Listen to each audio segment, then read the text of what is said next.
Donc, bonsoir à toutes et à tous. On est ravis de vous accueillir pour un nouvel événement du BGE Club. Donc, un nouveau webinaire sur les clés d'un site internet réussi. On est très fiers et très honorés puisque c'est un de nos anciens entrepreneurs, Quentin, qui a accepté de témoigner, de partager son expertise avec vous ce soir. Donc, on a vraiment énormément de chance parce qu'on a beaucoup de nos entrepreneurs qui veulent partager et donner du temps à la communauté du BGE Club. Donc ça, un grand merci à Quentin. Donc le BGE Club, c'est quoi? Juste un petit rappel, hein, c'est un club d'entrepreneurs accompagnés et ou formés par BGE Paris, avec des bons plans, avec des événements, et bientôt une petite surprise qu'on vous prépare, donc, dont on vous en parlera dans quelques semaines. Pardon. Je te laisse, Quentin, démarrer, te présenter et commencer l'animation. Okay. Merci beaucoup. Merci. Bonsoir à tout le monde. Je suis ravi de vous avoir présent ce soir. Pardon. Alors moi, c'est Quentin Klimic. Je suis développeur web. J'ai un parcours un peu atypique parce qu'en fait, même si je suis resté dans l'informatique, j'ai touché un peu à tout. J'ai fait du support, j'ai fait du réseau, j'ai fait du développement et j'ai terminé mes études avec de la sécurité informatique. Et ensuite, j'ai commencé directement à vouloir me lancer en freelance. Donc, j'ai été chaleureusement accueilli au sein de la couveuse. Et ensuite, j'ai parcouru un an en coopérative et j'ai créé mon entreprise, du coup, qui s'appelle Xiadet, le 1er janvier 2021. Donc, c'est tout frais. Le but de ce webinaire, c'est de, on va dire, aborder tous les sujets, enfin, en tout cas, je vais m'y employer, tous les sujets et tous les aspects que peut avoir un site internet. Donc, on va d'abord voir le socle d'un site, de comment on le conçoit et de comment il est fait, en fait, et comment ça fonctionne. Ensuite, on verra tout l'aspect du contenu, donc c'est-à-dire qu'une fois qu'il est créé et qu'on a notre base de tout ce qui est intégration du contenu, images, photos, etc. Donc, on va aborder plein de choses. Ensuite, une fois qu'il est fait, on va parler d'optimisation, donc pour le rendre plus rapide, etc. On va voir qu'il y a plusieurs aspects. Et enfin, l'intervention d'un prestataire, donc que ce soit avant la création ou alors soit pendant, soit après. Enfin, on fera une petite conclusion sur un peu tout ce qu'on a vu et après, on répondra aux questions. On pourra répondre quand même aux questions entre les différentes parties. Je pense qu'on s'autorisera un petit peu de temps. Et donc, on va commencer. Est-ce qu'on regarde d'abord peut-être le résultat du sondage vite fait pour un peu voir les tendances? Merci beaucoup d'avoir répondu au sondage. Donc, nous avons dans les personnes 54% qui prévoient de créer ou qui ont déjà créé un site vitrine, 17% un site e-boutique et 29% qui font les deux. Ou qui ont prévu de faire les deux. Avez-vous un site web déjà créé? Donc, on a 63% qui répondent non. C'est pas mal, c'est parce qu'il y a beaucoup de choses à voir. Du coup, c'est bien, ça va te permettre de voir un petit peu pas mal de choses. 21 l'ont fait sur WordPress, sont déjà créés, et 13% sur Wix et 4% en HTML. Si les entrepreneurs l'ont fait, comment l'ont-ils fait? Donc, 29% l'ont fait eux-mêmes et 21% n'ont pas fait eux-mêmes, l'ont fait faire. Et donc, du coup, 50% n'en ont pas. Et à la question, parvenez-vous à le mettre à jour vous-même simplement? 67% ont répondu non. Et à la question, êtes-vous satisfait de votre site web? On a du coup, d'où l'intérêt de ce webinaire. Un peu mitigé. Exactement, donc 50% n'en sont pas satisfaits, 21% voudraient le refondre et 29% en sont satisfaits. Donc ça, c'est déjà positif. Après, on va voir comment l'améliorer du coup. C'est ça. Grâce à toi. Alors, on va commencer du coup en intro. Donc, je rappelle que l'objectif, c'était d'en apprendre davantage sur le fonctionnement et la conception d'un site. La cible, en gros, c'est ouvert à tout le monde, même sur le plan technique. Je vais essayer d'expliquer et d'expliquer peut-être grossièrement des concepts. Donc, désolé s'il y en a qui sont un peu plus forts techniquement ou autres, mais le but, c'est de toucher tout le monde. Donc, j'essaierai d'expliquer au mieux. Après, forcément, après, je vous invite à creuser le sujet si jamais il y a des sujets ou des idées qui vous intéressent par rapport à votre cas, parce que c'est pareil, hein. Encore une fois, je ne peux pas traiter tous les cas. Et donc, on va commencer par un petit échange. Quand on vous dit site internet, à quoi vous pensez? Que ce soit une question, que ce soit un mot, vous pouvez dire ce qui vous passe par la tête.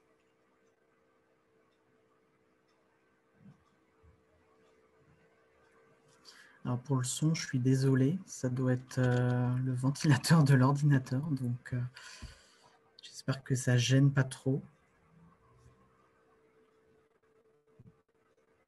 Alors, les mots. Nous avons donc Il y a communication. Réseaux sociaux, vendre, vitrine, rassemblement, information e-commerce, landing page, e-marchand, SEO et responsive design, information, code, pas mal de code effectivement, réseaux sociaux, vitrine. Oui, juste, on vous enverra bien la présentation à la fin.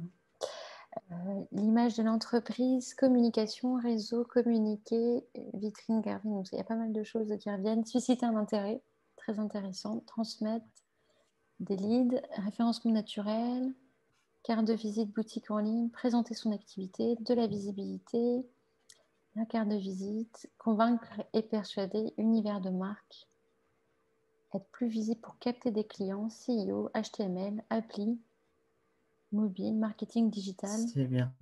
Voilà. Un peu de tout. Un peu tout. Intéressant, mais Bon, je pense casse-tête. qu'on va s'arrêter là.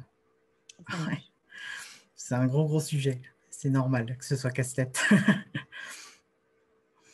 Bon, du coup, avant de commencer, c'est important de savoir votre activité ou votre projet, vers où il va. Donc, il existe plusieurs types de sites internet. Je vais vous les expliquer. On a d'abord le site vitrine qui permet de présenter ses produits ou ses services. Ensuite, on a la boutique en ligne ou éventuellement des systèmes de réservation, un peu comme Airbnb, éventuellement Doctolib et tout ça. Donc, c'est plus pour de la prestation. Ensuite, on a tout ce qui est blog et portfolio. Alors, pour ceux qui ne savent pas ce que c'est portfolio, en fait, on va dire que c'est un site où on présente ses projets ou éventuellement ses créations. Et donc, blog, c'est pour partager ses connaissances ou son savoir-faire. Et éventuellement, il y a d'autres types de sites qui existent qui sont un peu plus spécifiques. Donc, par exemple, tout ce qui est forum. Je pense notamment aussi à des sites avec des espaces membres. Donc, tout ce qui va concerner, par exemple, des coachs sportifs qui mettraient à disposition une section avec des vidéos pour chacun. Voilà. Donc, c'est assez vaste. Donc après, ça dépend de ce que vous avez prévu comme projet et de votre cible. C'est un peu comme ce que vous voyez de toute façon en tant qu'entrepreneur, hein, vous devez cibler une clientèle. Donc c'est un peu le but du persona, hein. C'est exactement la même chose mais adapté pour votre site. Donc votre cible aura un sexe défini ou pas, hein. Un âge, une localisation, parce que ça dépend, soit vous visez l'international, soit vous visez juste votre ville, voilà. Ça peut aller à différents à différentes zones. Et ensuite, on a tout ce qui est impact sur le domaine d'activité. par rapport aux couleurs.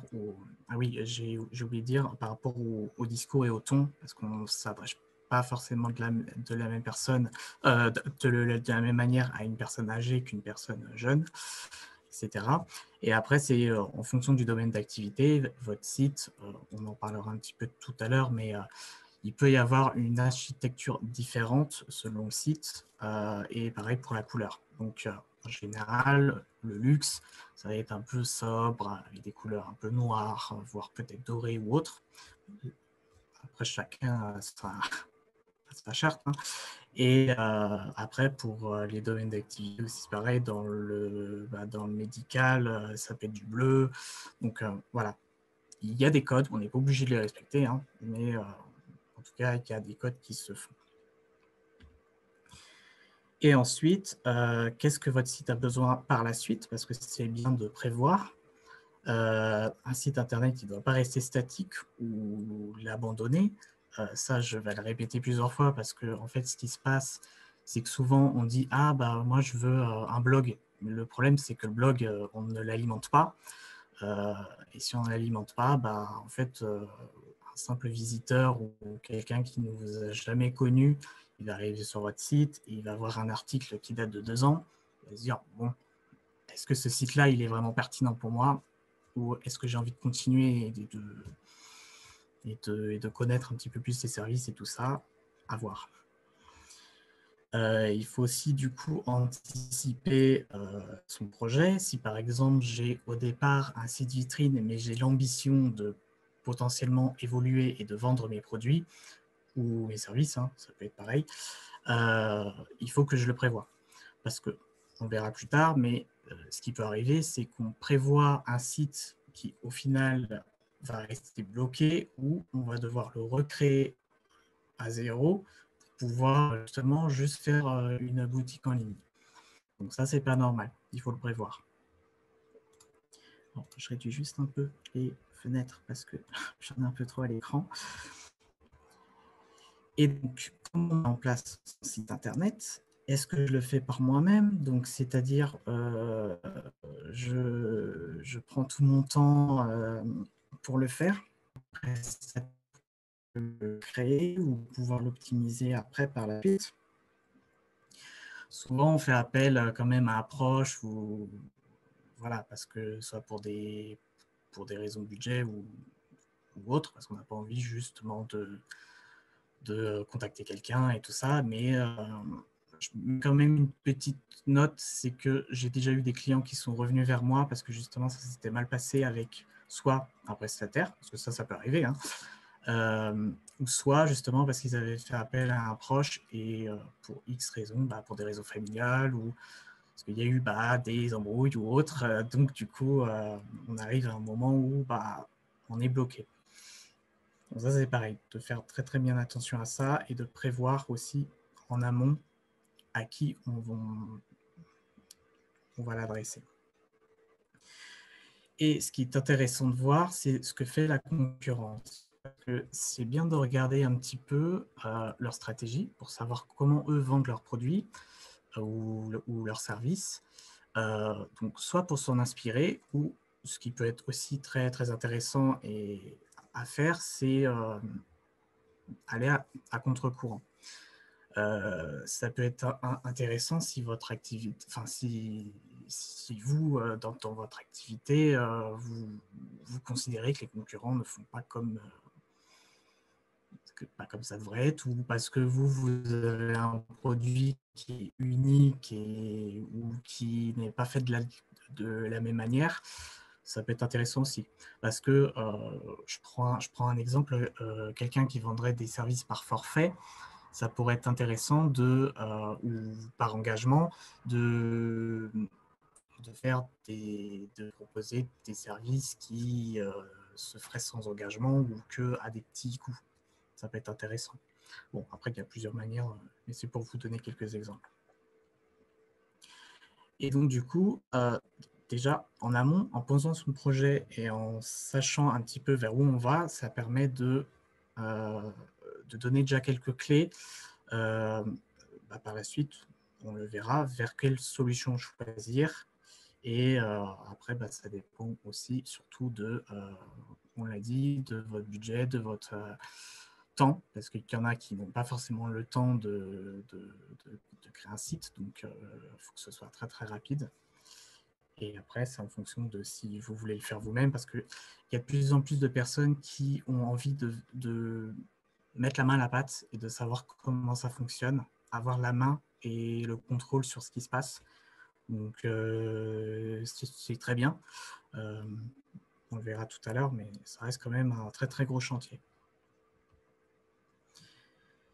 Je vais finir par un schéma de fonctionnement d'un site internet pour vous expliquer un petit peu comment ça fonctionne. Donc, on a d'abord la partie hébergement. Donc, la partie hébergement, ça va être tout ce qui est le nom de domaine. C'est votre fameuse adresse que vous aurez après en .fr, .com et tout ça. Et en fait, ce nom de domaine, il permet à la fois de, grâce à l'hébergeur qui vous fournit une base matérielle et logicielle, de,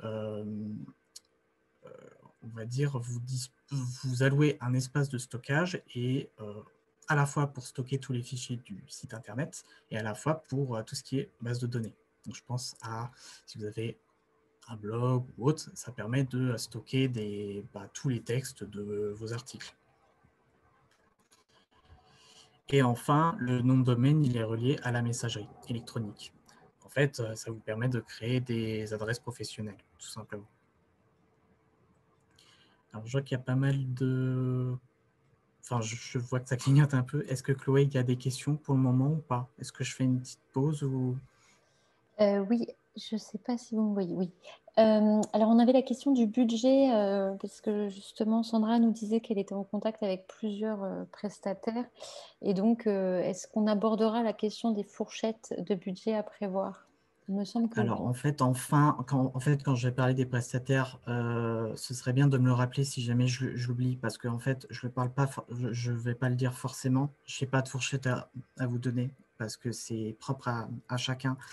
Mais en tout cas, je peux donner un petit fonctionnement de comment marchent les prestataires. Est-ce qu'ils font par forfait? Est-ce qu'ils font par pack ou autre? Ça, je peux te donner déjà quelques clés à l'oral, hein, mais on peut se le noter pour tout à l'heure. Ça marche. Laisse la question, du coup, la question ouverte. Et ensuite, on a la question de Michael. Quel hébergement vous nous conseillez? Je suis sur Yonos et il paraît que c'est pas top. On va en parler aussi tout à l'heure. D'accord, super. C'est Merci. juste après en plus. Ah bah nickel. Merci Quentin. Ouais. Pas de souci. Donc, une fois qu'on a la partie hébergement, on va passer à la partie de la solution du logiciel, entre guillemets, qu'on va installer sur notre hébergeur pour faire fonctionner notre site Internet. Il en existe plusieurs. Et en fait, après ce logiciel ou ce code, en fait, avec ça, on peut faire l'apparence du site, faire les fonctionnalités, et enfin, on peut utiliser aussi du code sur mesure pour faire ces deux choses-là. Et aussi le contenu, parce que sans contenu, on a un site vide. Avec le code sur mesure, on peut très bien faire, comme j'ai dit, le design du site. Et en fait, le design, ça va être, on va dire, les fonctionnalités de base. Quand je dis fonctionnalités de base, ça va être un peu tout ce qui est galerie, tout ce qui est architecture, donc un menu avec quelques sections, etc. Donc ça, c'est vraiment la base. Après, pour les fonctionnalités, ça va être des services complémentaires comme le e-commerce. Là, je vais décrire parce que GA, FB, on va se demander ce que c'est. GA, c'est Google Analytics. Donc, ça va être tout ce qui est les statistiques de trafic et de visite sur votre site. Et le pixel Facebook, c'est un peu de la même manière, mais c'est à partir des personnes qui se connectent depuis Facebook sur votre site. Il en existe d'autres, de toute façon, maintenant, avec Pinterest et tout ça, voilà. On a toute la partie de référencement, donc c'est pareil, encore une brique à ajouter, parce que ça ne se fait pas comme ça. Et après, toute la partie sécurité aussi. j'ai mis autre, donc on l'a vu tout à l'heure, c'est toute la partie peut-être espace membre et tout ça. Ou d'autres, hein, il peut y avoir du développement sur mesure. J'ai déjà eu le cas en fait où des clients m'ont demandé des formulaires spécifiques parce qu'un formulaire de base comme un formulaire de contact, ça ne remplissait pas le travail. Donc ça fait office de fonctionnalité supplémentaire. Alors, Quentin, on a aussi une autre question. Excuse-moi. Oui, vas-y. En quoi consiste la partie sécurité? Vous êtes rapide aujourd'hui. On va le voir tout à l'heure. Je vais le repréciser aussi. Parce que C'est juste après. justement, Marina, en plus, je disais, du coup, je complète parce qu'il y a une autre question sur la sécurité. N'est-elle pas incluse également au niveau de l'hébergement? En fait, ça dépend. Votre hébergeur, je mets une petite note aussi dessus tout à l'heure, il vous propose en tout cas certaines garanties, mais la sécurité à 100% n'existe pas. Donc, en fait, quand on dit sécurité, je mets à la fois tout ce qui est protection, donc ça va être de l'installation d'antivirus et tout ça, qui peut se faire soit en amont via l'hébergeur, il y en a qui proposent ça, et sinon c'est des suppléments qu'on va installer via, parce que là pour l'instant on n'a pas abordé toutes les solutions qui existent, mais la solution que vous allez utiliser, elle peut ou pas permettre l'installation de ce genre d'outils. Donc, c'est des scans, des systèmes de sauvegarde en plus, parce que même si l'hébergeur en propose, c'est bien d'en avoir en plus. Et ensuite, dans tout ce qui est sécurité, mais ça, on va le voir juste dans la section là, dans la partie 3. Je vais détailler peut-être un petit peu plus. Mais déjà, si ça répond à la question, on a déjà des bases, en fait, qui peuvent se mettre ou qui peuvent déjà être là, en fait, à partir du moment où on crée notre site Internet. Parce qu'en fait, après, la partie 3, c'est la consolidation et l'optimisation. J'ai regroupé ça dans la même catégorie parce que c'est les mêmes choses. On va d'abord commencer par le contenu. Ça va toucher un petit peu le référencement, mais pas que. Je pense qu'on est tous d'accord. Un site Internet, quand on rédige un texte, c'est bien de le retravailler de temps en temps. Parce que peut-être qu'il y a vos services qui changent. Peut-être que vous avez d'autres choses à dire parce que vous êtes plus mature sur le sujet ou vous avez de l'expérience. Donc ça se rajoute. On a la partie ensuite la responsabilité. Moi, en fait, j'ai essayé de regrouper un peu tout ce qui traînait comme principe et comme, on va dire, des concepts que j'ai regroupés en 3 parties. C'est pour ça que Xiader repose sur 3 piliers. C'est la responsabilité, la performance et la sécurité. Mais je vais les détailler, ne vous inquiétez pas. Donc, dans la responsabilité, on a toute la partie accessibilité. Donc, quand je dis accessibilité, c'est rendre le site, on va dire, ouvert et utilisable, pour pas dire accessible, à tous. Donc, que ce soit des personnes qui ont ou pas des déficiences visuelles, motrices, etc. Et aussi pour des personnes qui potentiellement n'ont pas forcément un réseau super top, quoi, ou qui soient à l'autre bout du monde, il faut qu'ils aient accès à mon site. On a la partie éco-conception qui vient dans la responsabilité. L'éco-conception, ça va être tout ce qui va permettre de rendre le site plus écologique, en gros. En tout cas, plus sobre, moins gras, moins lourd. On en parlera aussi tout à l'heure. Je rentrerai dans les détails de tous. La performance, on a la vitesse du site Internet. Donc, ça va être tout ce qui est optimiser le site pour qu'il soit beaucoup plus rapide à charger. On a la partie référencement. Donc, ça, je pense que tout le monde le connaît. On en entend parler à foison. Après, est-ce qu'on sait vraiment ce qu'il y a dedans? Je ne sais pas, mais en tout cas, c'est quelque chose qui regroupe du coup tout ce qui va concerner votre contenu et qui soit pertinent pour qu'on vous trouve sur les moteurs de recherche, mais pas que. J'ai aussi inclus tout ce qui est partie statistique, entre autres, mais il peut y avoir aussi un petit peu toute la partie optimisation de l'ergonomie utilisateur, donc c'est pour son parcours client, pour qu'il soit plus simple, plus court et qui vous amène beaucoup plus de conversion. Et enfin, on a la sécurité. Donc, je l'ai mis en 2 parties aussi. On a la protection. Donc, comme je disais tout à l'heure, on a la partie sauvegarde et la partie aussi protection contre les attaques. Et enfin, on a la conformité. Et ça, c'est tout le côté légal, le fameux RGPD qu'on verra tout à l'heure, et toutes les autres lois, les lois cookies et tout ça aussi. Donc, tout ce gros bloc-là, c'est assez grossier, mais c'est pour expliquer un petit peu le fonctionnement d'un site Internet. Est-ce qu'on a des questions ou...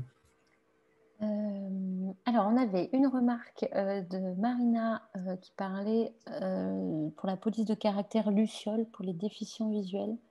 Je ne sais pas si tu connais, si tu veux nous en parler. Je ne connaissais pas la personne. La typographie, pas forcément, mais effectivement, ça joue. Alors, il n'y a pas que la police d'écriture, mais c'est vrai qu'il y en a qui ne sont pas,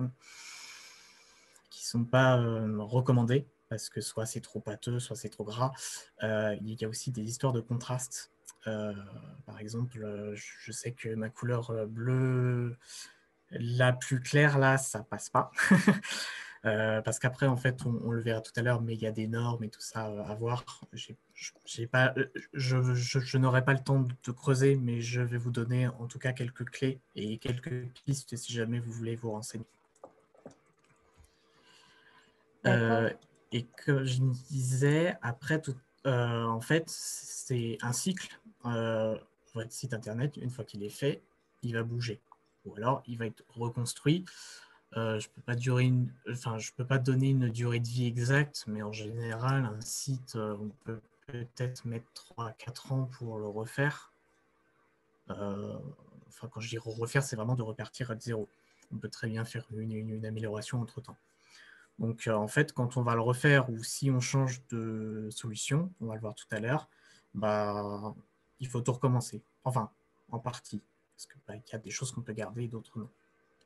On reviendra de toute façon sur ce schéma à la fin, parce que du coup, ce qu'on va faire dans la suite de ce webinaire, c'est vraiment de partir à peu près dans chaque section et d'en parler.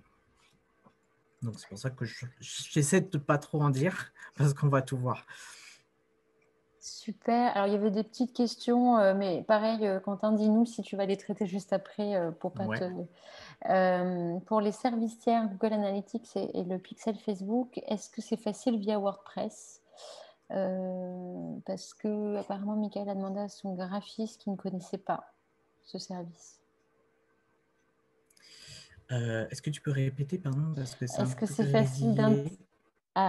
Est-ce que c'est facile d'intégrer Google Analytics et le pixel Facebook sur WordPress? Pour WordPress, oui. Moi, je travaille essentiellement sur WordPress, donc oui, il existe plein de... Alors, je ne vous recommande pas des plugins parce qu'en fait, on n'a pas forcément la main sur tout. On va le voir tout à l'heure pour le côté RGPD et le côté légal. Mais en tout cas, oui, c'est possible et c'est même très, très bien fourni sur WordPress. Il existe plein de choses dessus. Et une autre question, pour les mentions légales et le RGPD, connaissez-vous une ou des ressources pour constituer ces éléments? J'en ai pas noté, mais je peux très bien... de toute façon, ce qu'on va faire, c'est que toutes les questions, en tout cas, on va essayer de les reprendre après dans la... Comme ça, vous aurez, je vous mettrai tes liens et tout ça. Mais je vais me le noter, ça, parce que c'est important. Au moins de préciser un petit peu qu'est-ce qu'on trouve dans les mentions légales, parce que je vais en parler un petit peu. Mais après, tout le reste, je pourrais vous dire un petit peu qu'est-ce qu'on peut retrouver. vous allez avoir quelques clés. Si jamais il faut compléter après, plus tard dans les questions ou dans la présentation, à ce moment-là, on se le note et puis je le ferai.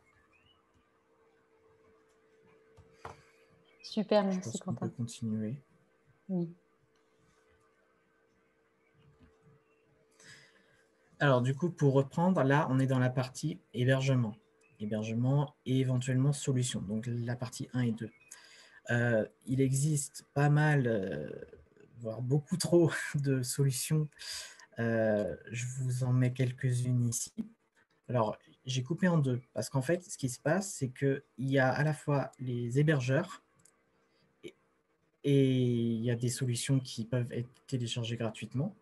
Et il y a ce que j'appelle les solutions tout en un, qui en fait proposent soit leur propre solution, soit ils ont pris des solutions existantes et ils les ont adaptées sous différents forfaits, etc. Donc, c'est surtout pour un gain de, je pense, un gain en masse de clients. Et ils ont travaillé pour que ce soit plus simple à prendre en main et beaucoup plus simple à déployer. Donc, par exemple, si je vais d'abord peut-être partir sur les solutions tout en un, parce que c'est peut-être un petit peu plus simple à comprendre. Donc, tout ce qui est Squarespace, WordPress.com, à ne pas confondre avec le .org. Je vais vous l'expliquer tout à l'heure. On a Webflow, Shopify et Wix. Je pense qu'il y en a qui doivent connaître. Ce qui est intéressant, c'est que je ne savais pas. Wix, c'est israélien. J'ai vu le siège là-bas. J'ai dit bon. Mais il y a plein de choses américaines. Et en fait, ce qu'ils proposent, c'est du coup de créer votre site. En fait, on appelle ça un CMS. Donc, c'est, on va dire, grossièrement, un logiciel qui est prêt à l'emploi pour créer son site. Et c'est assez intuitif. Et à contrario, il y a à la fois les fichiers web classiques comme on avait dans le temps et comme on a toujours, selon peut-être le site en question, mais ça existe encore, c'est des sites qui ont été faits avec du code brut et ça reste comme ça. Enfin, en fait, ça s'exécute avec ce qu'on appelle des fichiers web. Et justement, il fonctionne grâce à ce que nous donne notre hébergeur. Parce que, pour rappel, notre hébergeur, il nous fournit tout ce qui permet de faire fonctionner des fichiers web.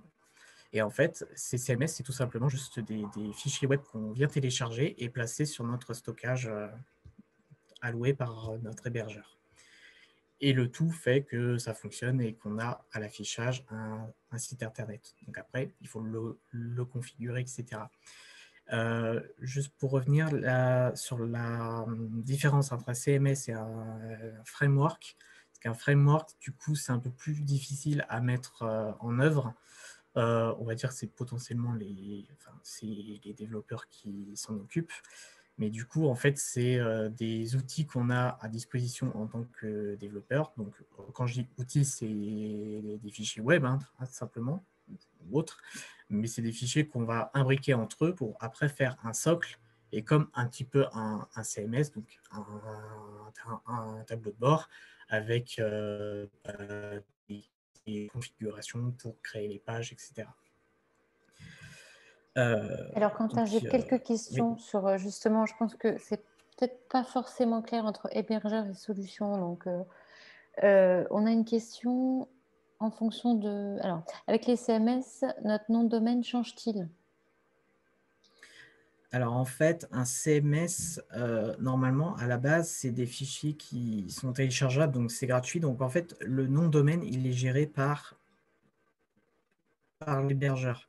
Sauf si vous passez par une solution tout en un, elle vous propose justement de souscrire à un nom de domaine.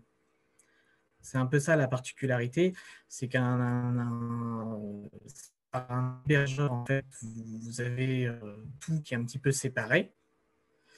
Et alors qu'une solution tout en un, vous payez juste un abonnement et vous avez tout qui est inclus. Enfin, tout ou presque, on le verra tout à l'heure. Est-ce que j'ai répondu à la question ou il y a besoin un peu plus de précision là-dessus? Je pense que c'est clair, en fait. On va laisser Diane nous dire si c'est clair. Et ensuite, est-ce qu'on peut changer d'hébergeur du coup? Ou est-ce qu'on peut passer justement de Yonos à un autre Oui, en fait, c'est ça qui est pratique. De toute façon, je vais vous montrer les plus et les moins de chacun. En fait, un hébergeur, du coup, vu qu'on a la main sur notre site internet, on peut très bien le déplacer d'un hébergeur à un autre. En fait, on a juste à calquer les fichiers qu'il y a pour le stockage de l'hébergeur ainsi que sa base de données et on va juste la migrer chez l'autre hébergeur. Un nom de domaine aussi, ça se transfère, peu importe ce que vous choisissez. Il y a juste un petit délai, parfois, ça peut aller de 5 à 7 jours. Juste le temps que l'autre hébergeur le prenne en compte, etc. Mais ça, c'est tout à fait possible. Et à contrario, les solutions qui sont tout en un, vu qu'en fait, on n'est pas propriétaire du code et ni rien, on peut juste faire quelques exports. Donc, normalement, c'est pas possible. Après, il me semble qu'il y a quand même quelques outils en ligne ou des outils payants qui permettent de récolter ou de transférer d'une plateforme à une autre, mais je n'ai pas l'impression que ce soit au point, soit c'est payant. Donc, en tout cas, ça fait partie des avantages des solutions tout en un. C'est qu'en fait, vu que c'est des plateformes qui sont faites pour que ce soit délivré en masse, donc en fait, on n'a pas la main sur le code en lui-même. Vous avez juste accès à des fenêtres ou à des options. Et donc, du coup, vous avez moins de liberté par rapport à l'autre. Et en termes de coût aussi, ça va se ressentir parce que gros tableau de comparatif, ce qui se passe, c'est que comme vous payez un abonnement qui est souvent mensuel, en fonction de ce que vous avez besoin, vous allez payer plus ou moins cher. Alors qu'en fait, si vous installez le CMS à part chez votre hébergeur, vous allez pouvoir peut-être diviser le prix par 2 ou par 3. Hein. Pour donner une petite fourchette de prix, un nom de domaine, juste un, ça coûte à peu près 15 € par an. Et encore, je vois large. D'une part. Donc ça, c'est pour la partie gauche. Vous payez votre nom de domaine et après, vous payez votre hébergement, donc tout ce qui est stockage et base de données. Vous allez le payer, bon ça c'est pareil, après ça varie de chacun, mais à peu près dans les 8 à 10 € par mois, à peu près. Donc ça vous fait, on va dire, une centaine d'euros par an, à tout casser, 100, 120, alors que dans les autres solutions, certes, presque tout est pris en main, mais vous allez payer peut-être 30 € par mois, voire 40 €. Je pense surtout pour les sites e-commerce. Le ratio, il est vite fait, hein, je pense, en termes de prix. Après, c'est à voir. Au goût de chacun, est-ce que je préfère passer sur ces plateformes-là parce que c'est plus facile à prendre en main et tout ça, mais j'ai moins la main sur le code, donc quid des évolutions par la suite. Parce que si je pars là-dessus et qu'au final, 1 an ou 2 ans après, je suis obligé de rebasculer et de tout recréer à la main, ça va être un peu embêtant. Donc ça, c'est pareil, ça se prévoit et ça se calcule.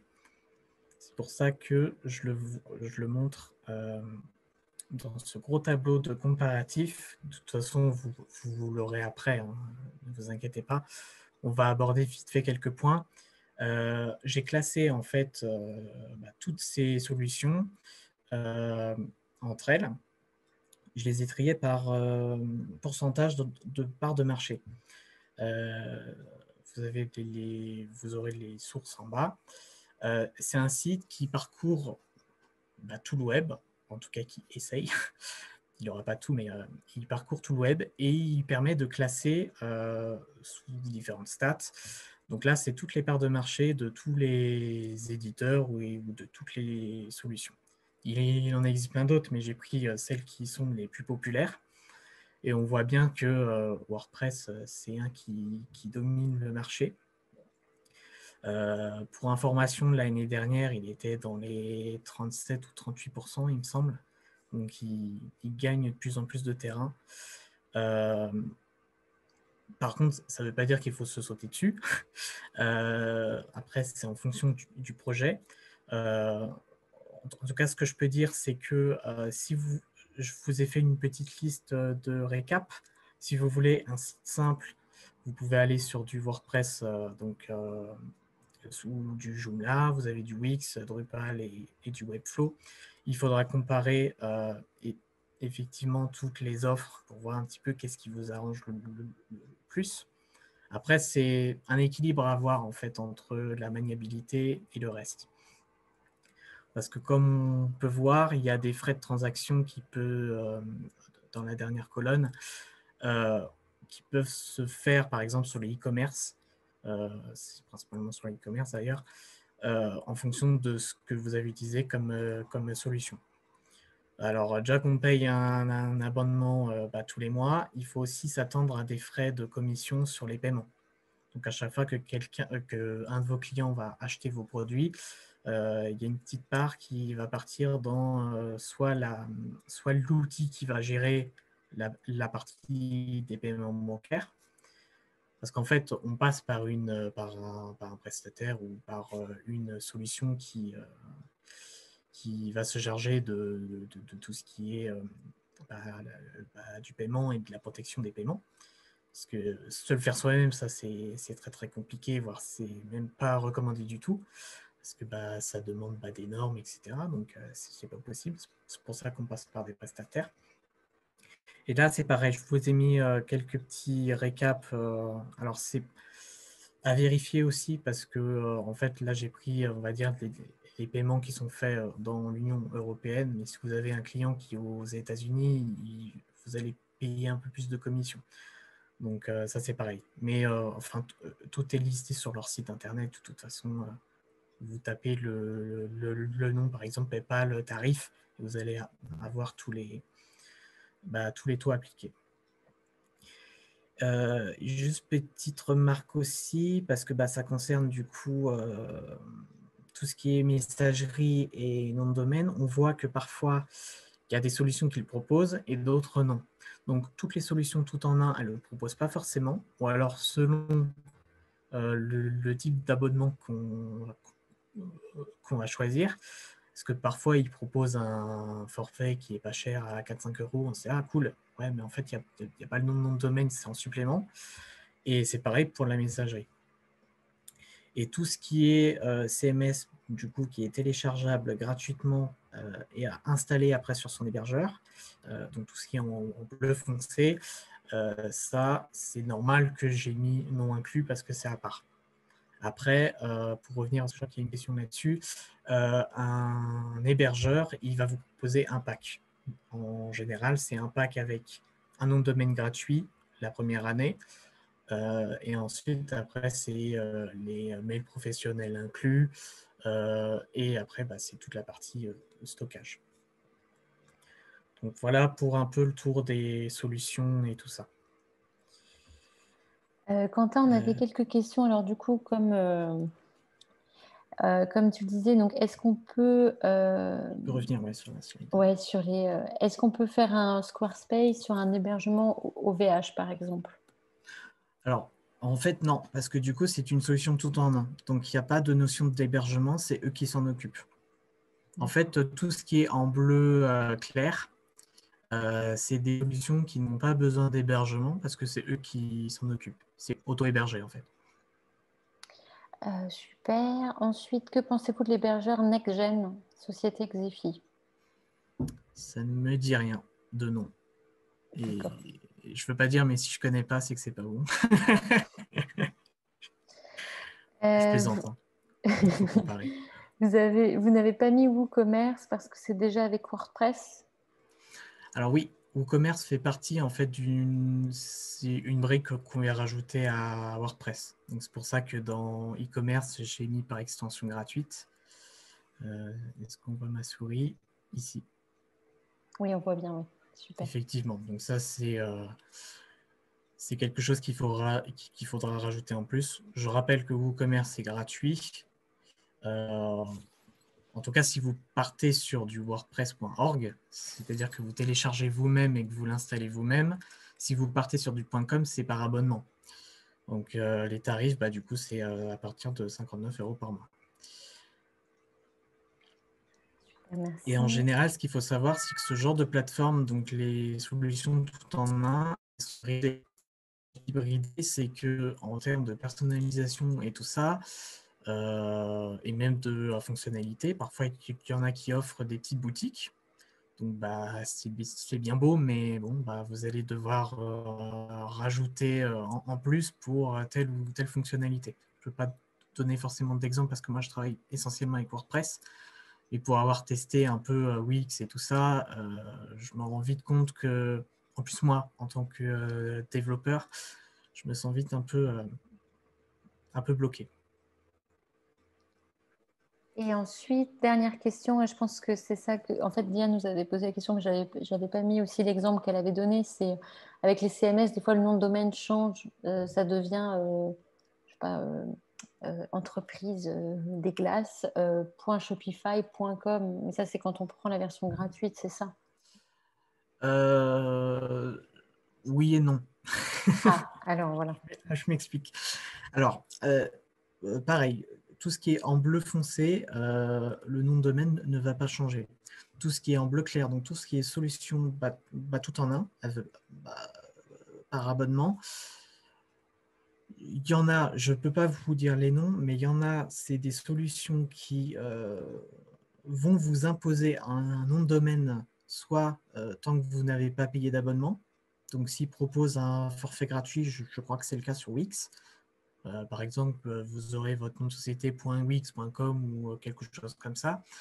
Et après, ce qui peut se passer, soit c'est ça en fait.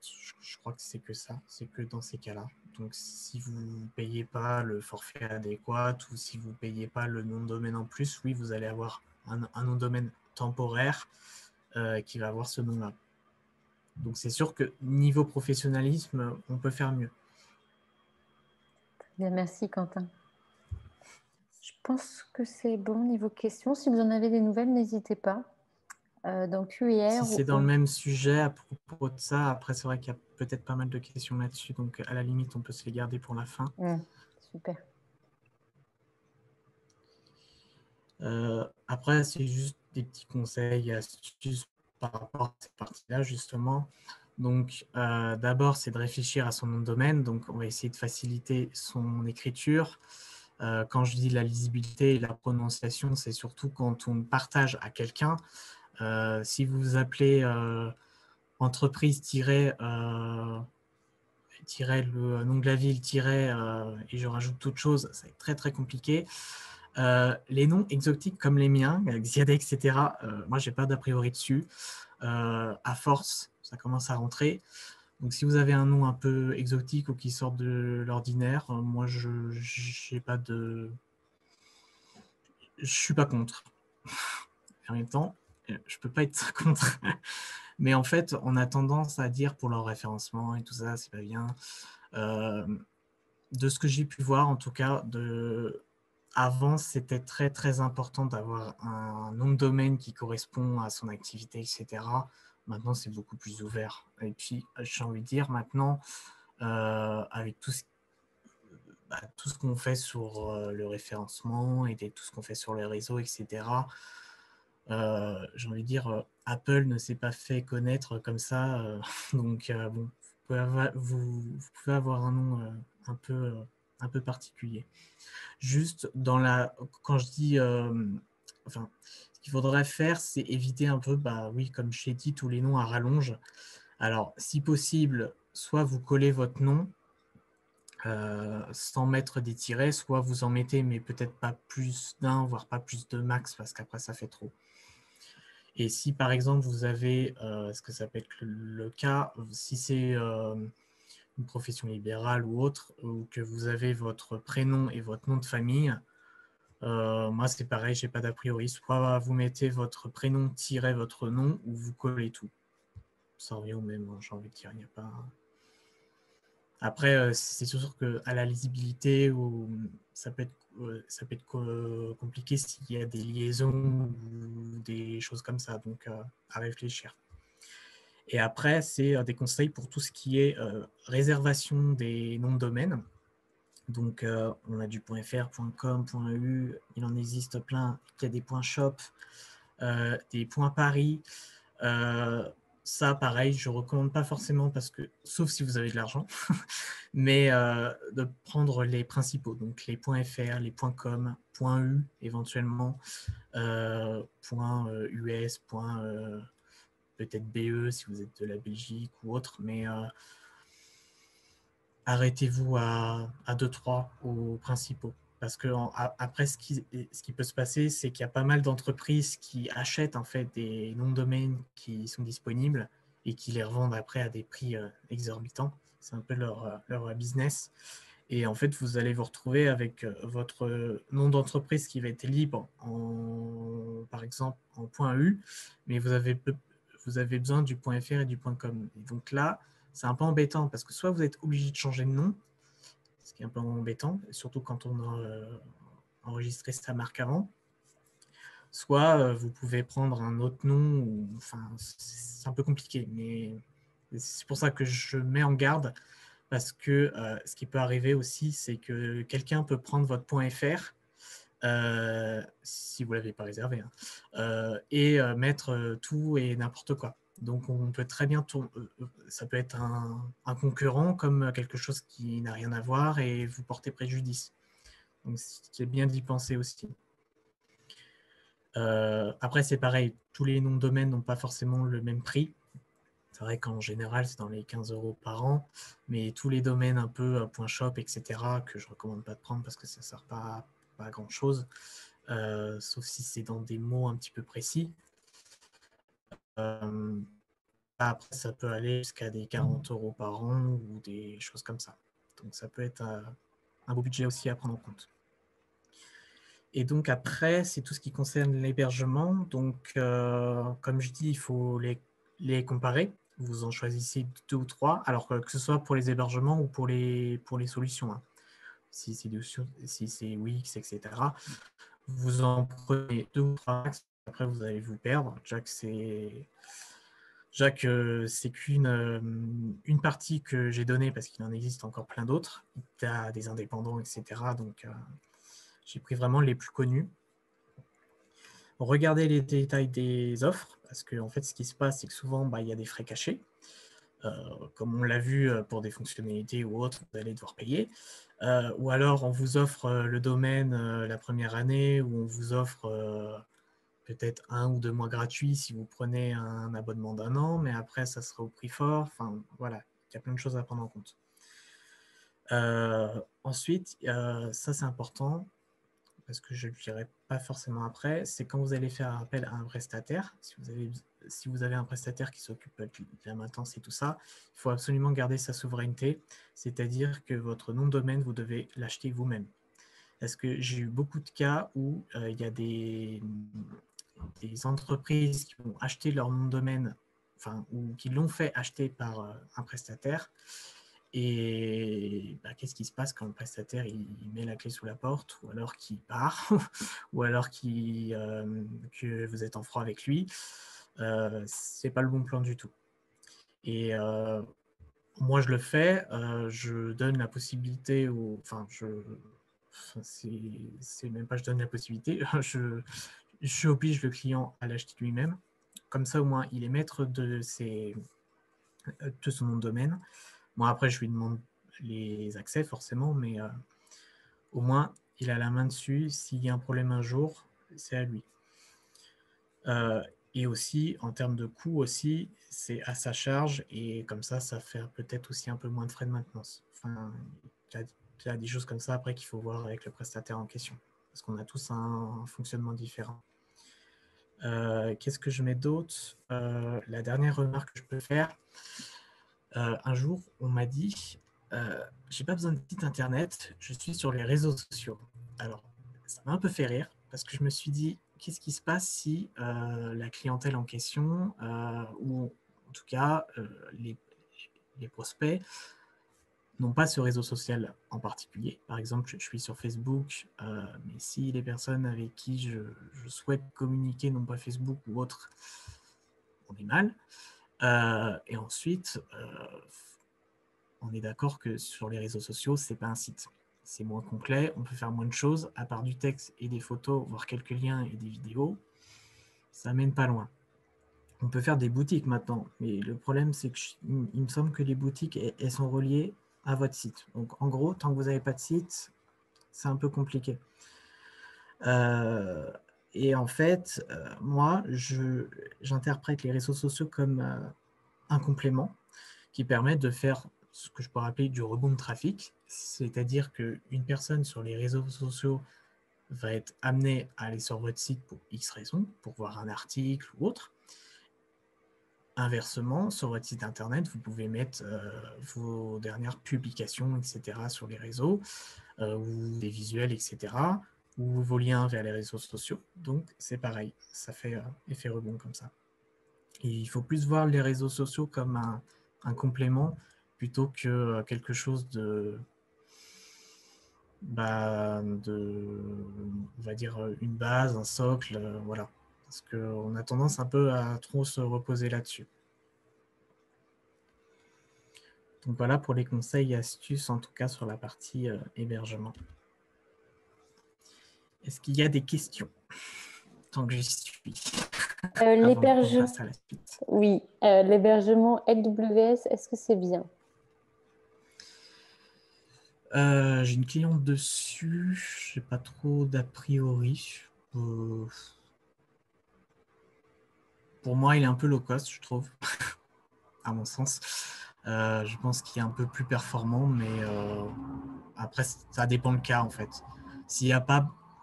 Parce que ça, c'est pareil, pour la question de l'hébergement, on peut très bien se dire, on va chercher le top du top, mais ça dépend quel projet. Si c'est une boutique, on va prendre quelque chose d'un petit peu plus costaud, style peut-être OVH et autres. Alors que s'il y a besoin juste d'un petit site vitrine, moi j'ai la fameuse cliente en question sur LWS, c'est un site qui est sur une page. On en parlera tout à l'heure d'ailleurs. Donc du coup, c'est assez... Je pense que ça fait le travail. Après, ça dépend de ce que vous voulez mettre dessus. Mais je ne le recommanderais pas pour des e-commerce, par exemple.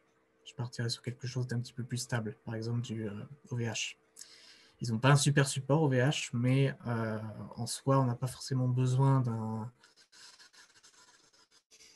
d'un support, on a juste besoin de placer le site et encore, il y a tout plein de tutos qui vous disent comment faire, donc j'imagine que c'est un peu plus... En tout cas, personnellement, j'ai déjà eu le cas où j'avais un site qui bloquait beaucoup sur un hébergeur en particulier, je ne dirai pas le nom parce qu'il ne fait pas partie de la liste que j'ai donnée, et on l'a déplacé sur OVH et c'était beaucoup plus stable, alors qu'on l'a bougé 2 fois et ça bloquait tout le temps. Je ne sais pas pourquoi.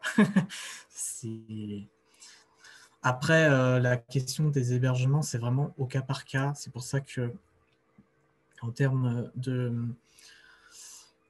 support et de réactivité, etc., ça c'est vraiment, j'invite à tester. Et si au bout d'un an ou au bout de quelques mois, ça ne va pas, à ce moment-là, on change. Voilà. Super. Et la solution Google Business? Alors, Google Business, le site, je dirais que c'est pareil, c'est assez limité. Mais ça peut être bien dans un début si jamais il n'y a vraiment rien. Après, c'est vrai qu'en termes de budget, je crois que c'est gratuit de toute façon. Donc, c'est inclus avec la fameuse fiche Google My Business. Je dirais pourquoi pas, mais c'est vraiment dans des cas vraiment un peu spécifiques où, à la limite, peut-être s'en servir aussi comme un peu page de maintenance ou page on arrive bientôt, enfin, un truc comme ça. Je pense que ça peut être bien. Mais à terme, non. Non. Parce que vous serez vite bridé et c'est pareil. Hein. Après, à vouloir chercher du gratuit, etc., au final, on se retrouve avec une qualité qui n'est pas top. Donc Merci Quentin. on continue. Donc là, du coup, c'est la partie contenu. Donc, on va principalement voir un petit peu comment on met en place son contenu sur son site internet, éventuellement voir un petit peu son fonctionnement de site. Parce que, comme je le disais, il y a des sites qui existent sur une page. Donc, je pense que vous avez déjà dû voir, vous avez votre menu en haut sur le côté, et quand vous cliquez sur une rubrique, bah, ça descend tout seul et ça ne change pas de page. Donc ça, c'est vraiment quand, enfin moi en tout cas, je le recommanderais à des sites où il n'y a pas beaucoup de contenu. Par exemple, bah, cette fameuse cliente, je fais de la pub, hein, qui était sur, enfin, qui est sur LWS, elle a un site justement comme ça. Et en fait, j'ai eu un peu une contrainte, c'était que j'avais pas beaucoup de contenu. On n'a pas beaucoup donné. Le seul contenu que j'avais, c'était une plaque, une petite plaque de pub et de présentation. Donc, j'ai repris un petit peu son contenu. On a ajouté quelques photos et tout ça. Et au final, on a un site qui est très, très propre sur une page. Et j'ai l'impression que ça fait le travail. Donc, si vous n'avez pas beaucoup de contenu, vous partez là-dessus. Et sinon, bah, c'est du classique en plusieurs rubriques. Après, à vous de voir qu'est-ce que vous allez mettre comme rubrique, parce qu'il ne faut pas mettre de tout et du n'importe quoi, parce qu'il ne faut pas perdre le client. Je vois parfois, il y a plein de sites où il y a des menus à rallonge avec des sous-menus. Ça, on s'y perd vite. Et moi, je suis adepte un peu de la sobriété et tout ça, donc j'aime bien quand je trouve l'info tout de suite. Donc, j'essaie de réduire au maximum, même s'il faut en dire moins, mais être plus précis plutôt que en dire des tonnes. Et après, vous êtes comme ça, en train de chercher de l'information qu'il vous faut. C'est un peu compliqué. Donc ensuite, il faut déterminer ses besoins et ses évolutions. Donc comme on a dit tout à l'heure, un site, ça bouge. Anticiper, pour savoir si on part d'abord sur du contenu, on va dire, un peu plus soft. Et j'ai eu le cas, en fait, c'est un découvert d'ailleurs qui est déjà parti sur un site vitrine. Donc on avait fait des fiches produits, mais on ne pouvait pas acheter. C'était vraiment juste pour montrer un peu les produits. Et après, plus tard, on a carrément intégré, enfin, elle était déjà intégrée, mais on a basculé en fait toutes les pages classiques vers des pages produits. Donc, on a juste eu à faire du copier-coller de texte et de photos pour faire ça. Donc ça, c'est pareil, ça a permis de gagner un peu de temps. Et ensuite, intégrer et rédiger le contenu. Ça, après, ça dépend de comment vous allez le faire. Soit vous le faites vous-même et vous n'avez pas forcément besoin de passer par des maquettes, etc. Tout ce que je peux vous recommander éventuellement, c'est de passer par vos sites concurrents ou des sites qui vous intéressent, qui ressemblent un petit peu à ce que vous voulez faire. Ça, c'est pareil, hein, vous n'en prenez pas 20, hein, vous en prenez 2-3 pour essayer de prendre ou de piocher quelques petites sections et de combiner le tout. Donc, il y a un travail de maquette à faire. Du coup, selon la solution que vous allez utiliser, il y a des notions de thème ou d'apparence. Donc, ça vous permet de, on va dire, piocher parmi une liste déjà faite de design. Ça vous permet de gagner du temps aussi dans la conception du site. Et si vous partez de zéro, sachez qu'en tout cas, vous pouvez très bien partir de zéro et de le construire vous-même. Intégrer sa charte graphique, donc tout ce qui est logo, couleur et typographie soit qui fait partie de votre logo, soit si ce n'est pas fait, idéalement, il faudrait le faire en amont ou alors au même moment. Je ne recommande pas trop au même moment parce que normalement, il faut le faire avant parce que ça permet aussi lors de la conception du site internet, de voir un petit peu comment vous allez présenter votre site. Et enfin, on a toute la partie texte, en fait. Donc, tout ce qui va concerner vos mots-clés en particulier. Si vous parlez d'un sujet précis, vous avez les champs lexicaux. Ça joue un peu sur le référencement. On en parlera tout à l'heure, mais voilà. Et j'insiste sur le fait qu'il faut des photos et vidéos qualitatives parce que je vois souvent des sites qui vendent des produits, qu'ils ont fait des photos peu vite fait. Bon, il y en a, ça passe, mais d'autres, ça passe pas du tout. Par exemple, aussi des photos qui sont prises dans des banques d'images. Alors, j'ai rien contre ça, hein, mais le problème, c'est qu'à force, d'un site à un autre, on s'aperçoit que c'est la même image. Donc, quand on connaît bien ou quand on a l'habitude d'aller farfouiller dans des sites à droite à gauche, on se rend compte que c'est les mêmes images et à mon sens, ça perd un petit peu de qualité quand même. On se dit, bon, soit la personne elle n'a pas fait d'effort, soit elle aurait mieux fait de se le faire soi-même. Après, c'est pareil, hein, je sais que c'est du temps, du budget, parce qu'il faut peut-être appeler un photographe ou quoi, mais en tout cas, si vous voulez quelque chose de très très professionnel, oui, là, il n'y a pas photo, quoi. Et ne pas oublier les traductions. Si jamais vous avez envie de traduire votre site ou de vendre à l'étranger, c'est un très très gros travail aussi, c'est les traductions.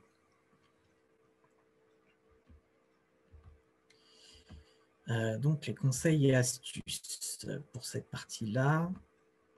Est-ce que je vais déjà tout déplier pour voir si... Alors, donc, il faut d'abord réfléchir à son apparence et à l'ergonomie du site. Je pense surtout aux évolutions, parce que si par exemple on part sur un site vitrine et qu'après on compte évoluer, c'est bien de prévoir déjà à l'avance un petit encart pour le panier ou pour la petite icône pour mon compte, etc. Ce qui peut arriver, c'est que soit votre thème, soit votre apparence, elle n'est pas étudiée pour, et en fait vous allez soit perdre du temps, soit être bloqué parce qu'il n'y aura pas ça. Ça, après, c'est des petits détails, mais il faut quand même y penser avant. Je pense au e-commerce parce que c'est le plus parlant, mais c'est pareil pour les blogs et tout ça. Ensuite, faire attention aux fonctionnalités inutiles. Je le redis encore, moi j'ai le cas où j'ai des personnes qui veulent se lancer dans des blogs ou dans des contenus qui sont à alimenter fréquemment et elles ne sont pas faites. Ou alors, il y a trop d'animation, il y a trop d'encarts. Je vais mettre des réseaux sociaux partout, sur mon site, sur le côté. En fait, après, au final, ça alourdit le site. Puis quand parfois il y a des mises à jour, etc., ça casse la connexion. Donc, on a un gros message d'erreur. C'est super joli. Donc, il y a plein de choses comme ça qu'il faut penser. Intégration du contenu. Petit conseil, c'est de faire relire ces textes. Ça arrive parfois que quand on m'en donne ou quoi, je repasse derrière. De toute façon, ça arrive à tout le monde, hein, les fautes d'orthographe, mais idéalement, le montrer à ses proches, à des amis ou à des collaborateurs ou à des partenaires, ne serait-ce que déjà pour la syntaxe, pour l'orthographe et éventuellement peut-être s'il y a des améliorations à faire. Peut-être que cette personne-là aura un autre œil vis-à-vis de vos services ou de la compréhension. Donc ça peut être intéressant aussi, avoir plusieurs avis. Ensuite, je le disais, donc réaliser soi-même ses propres contenus, donc si possible tout ce qui est photo, etc. Ou sinon, je le dis avec modération, tout ce qui est donc les banques d'images. Je vous donne quelques liens, enfin, je vous donne quelques noms au cas où. Et je vais terminer par la partie contenu. Après, je prendrai quelques questions sur un peu un lexique. Parce qu'on a tendance un peu à dire tout et n'importe quoi pour les éléments d'un site internet. Alors, mais moi, ça m'arrive de parler de rubriques et de sections, alors qu'en fait, c'est pas forcément la même chose. Après ça, vous vous accordez avec la personne qui travaille avec vous sur le site. Mais d'une manière globale, ça vous permettra de donner quelques mots, parce que même ces simples mots, ça peut vous aider, par exemple, pour des recherches. Si vous voulez une apparence ou une fonctionnalité précise, peut-être que vous pouvez taper ce mot quelque part sur le net pour essayer de trouver quelques références. Donc ça peut être intéressant de les connaître. Donc on a tout ce qui est menu, rubrique et section. Donc, je vais prendre ma souris, j'espère qu'on la voit. Un menu, je ne vais pas vous expliquer ce que c'est. On ne sait jamais. Tout ce qui est onglet, on peut aussi dire onglet, mais bon, vous le verrez plus tard que onglet, c'est autre chose. Et les sections, pour moi, c'est séparé en fait par les petites herbes. Donc, c'est des blocs en fait. On pourrait appeler ça des blocs aussi. Donc, il y a plusieurs termes. Voilà. Pour les diaporamas, c'est la même chose. On retrouve des diaporamas en anglais, des sliders, qui sont tout simplement des enchaînements d'images ou potentiellement de vidéos comme ici. Bon, là, on ne la voit pas en action, mais c'est une vidéo derrière. Donc, en général, c'est des grandes bannières qu'on met en premier, qu'on a tendance à défiler ou pas, mais ça a le mérite d'exister. Ensuite, on a les bandeaux et les bannières. Donc ça, je vais souligner, enfin, je peux balayer un peu avec ma souris. C'est un peu comme des sections, mais ça permet de séparer un petit peu le contenu. Par exemple, ici, on a ce bloc-là, ça permet de séparer le texte. Ici, on a carrément une bannière avec un bouton pour faire un appel à l'action. Un bandeau ici, enfin, moi j'appelle ça un bandeau, mais c'est 4 petites vignettes, mais qui sont mises dans les mêmes, dans les mêmes colonnes, lignes. Ça permet aussi de séparer un petit peu, parce que là, du coup, on voit qu'après, il y a une partie témoignage ici. Donc voilà, il en existe plusieurs, c'est pour vous montrer un petit peu qu'est-ce qu'on peut faire. Après, on a les carousels, à ne pas confondre avec les diaporamas. Les carousels, ça va plus être un enchaînement de soit d'images ou de liens, en fait. Ici, ça ramène vers des catégories de produits. On peut les défiler avec les petites flèches, etc. Et là, c'est pareil, sauf que ce n'est pas des catégories, là, c'est carrément des produits. Ensuite, on a les onglets, les dépliants, voire les va-et-vient, ça dépend comment on les appelle. Donc, c'est juste des petites sections que quand on va cliquer sur plus ou dans le vide, là, ça va se déplier. Et les autres, soit elles se referment, soit elles restent ouvertes. Après, ça dépend de la configuration de l'outil. Et là, on a à peu près la même chose, sauf que c'est juste un petit encart qui se déplie. Ici, on a des vignettes. Donc ça, c'est des vignettes, on va dire, c'est des petites miniatures d'images qu'on peut présenter de différentes manières. Ici, j'ai pris juste une photo qui va servir après pour le produit, pour le présenter. Ici, c'est un portfolio. Donc, c'est tous les projets du client. Et en fait, quand on va cliquer sur l'image, ça va ramener vers la fiche du projet. Ça, c'est présenté sous forme de petites galeries, grilles. Et ici, on a plus, c'est des vignettes présentées pour ramener vers un produit en particulier. Donc, c'est pareil, c'est une mise sous forme de grille. Voilà. On peut les présenter comme on veut. Ensuite, on a des galeries. Donc ça, c'est plus quand on va cliquer sur l'image, je ne l'ai pas mis ici, mais quand on va cliquer, ça va ouvrir carrément l'image en grand, avec la possibilité de passer à droite à gauche pour changer de photo. Et ici, c'est un peu la même chose en fait sur les fiches produits, par exemple, quand on va passer la souris dessus, ça peut zoomer.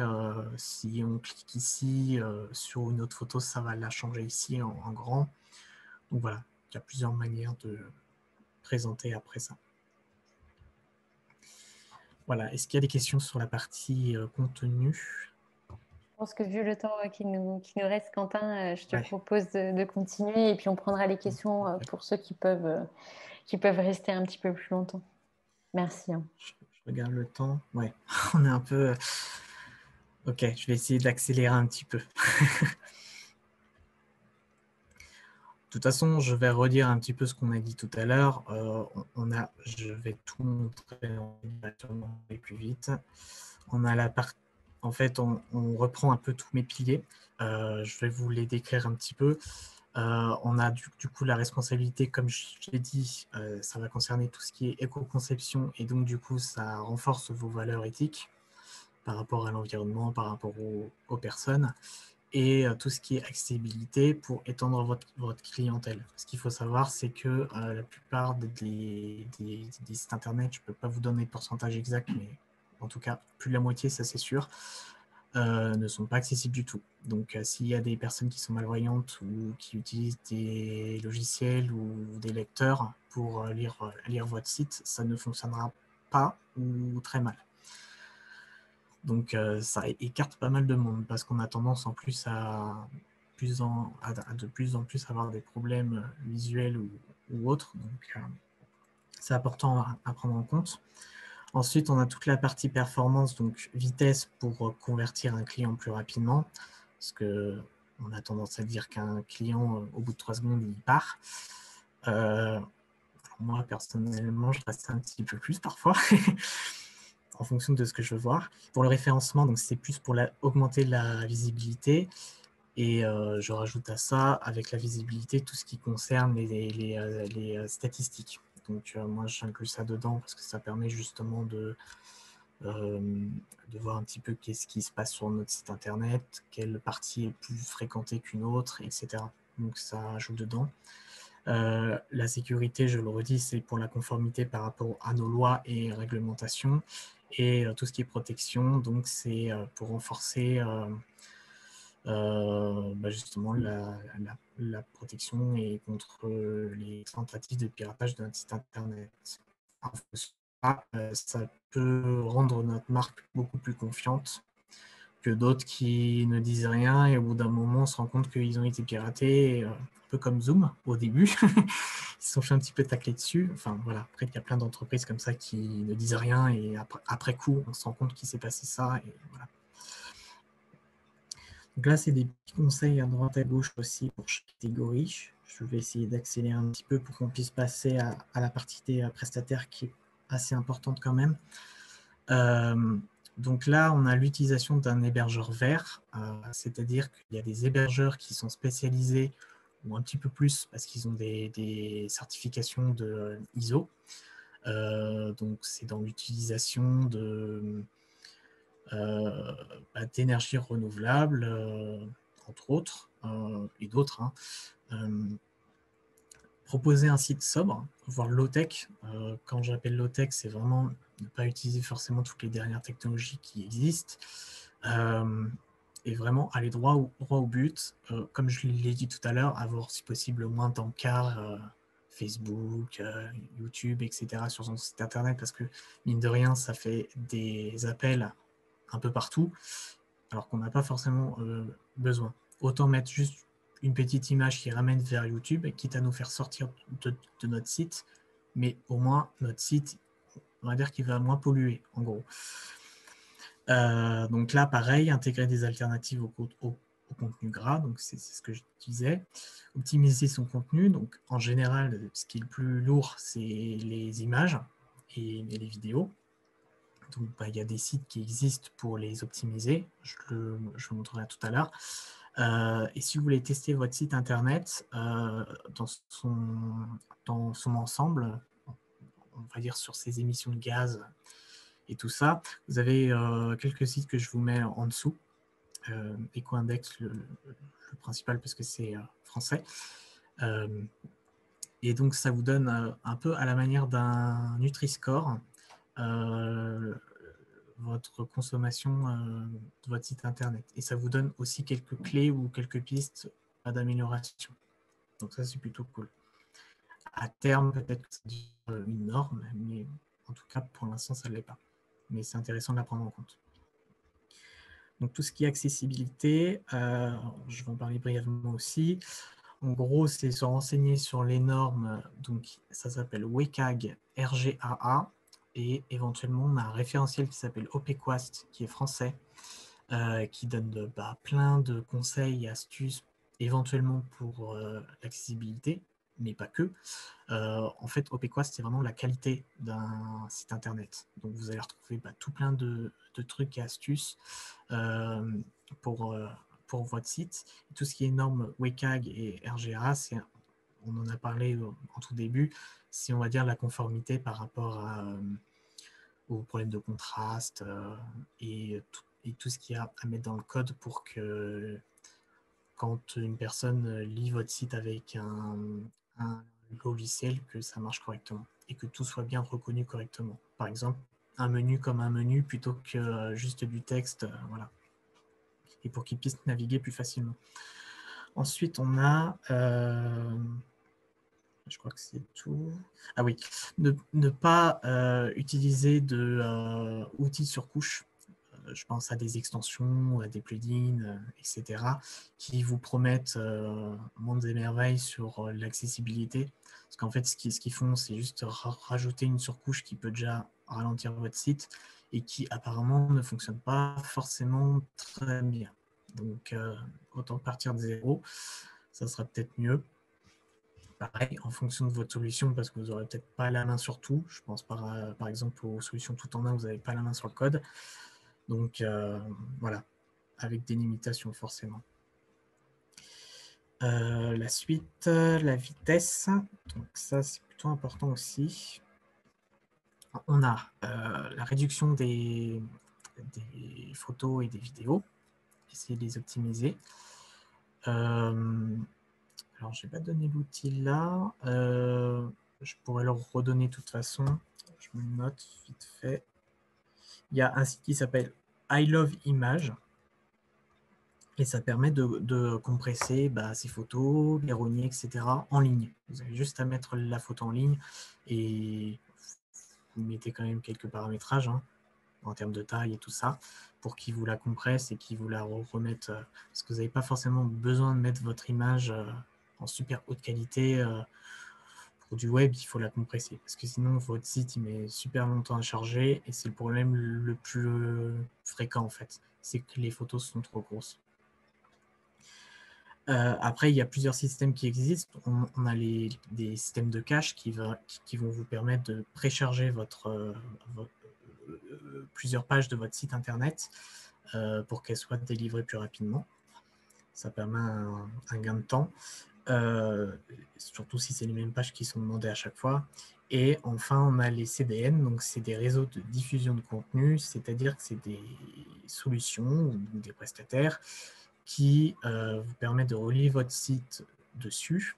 Et en fait, ça va précharger aussi et mettre de côté des éléments de votre site pour les délivrer plus rapidement et au plus proche de l'utilisateur. Donc en fait, ça va copier quelques éléments, par exemple des images ou des éléments web à travers tous leurs serveurs dans le monde.